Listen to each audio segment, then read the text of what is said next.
the 16-ounce kitchen oil dispensing bottle. I have it here full of organic avocado oil.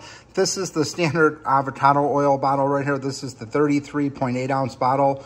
And I much rather use it in this smaller jar right here and be able to spray it and pour it out of here. This is just much easier to handle. This is not really fun keeping around the kitchen. It doesn't really store very well. Now this, on the other hand, you could pretty much store it anywhere, on any shelf and any, pretty much anywhere you could fit this. It's a really nice size here. It's about 7.2 inches tall, about 4 inches wide. This is the green one with the green top. It does come in multiple colors. This is the green here, and it basically functions 2-in-1. It's a sprayer, and then you could pour it out right here. So it works really well, really easy. You can see the sprayer just works really good here. Just sprays on command like that. Holds 16 ounces. You can see it gets all the way at the bottom here. If you want to use the other function, pouring it in here, it pours out really nicely, just like that. See?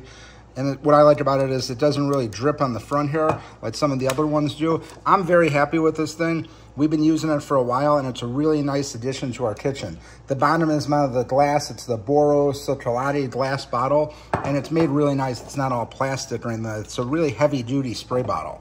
So definitely want to check this out if you're looking to consolidate your oils and want the 2-in-1 feature. This is a really great spray bottle here.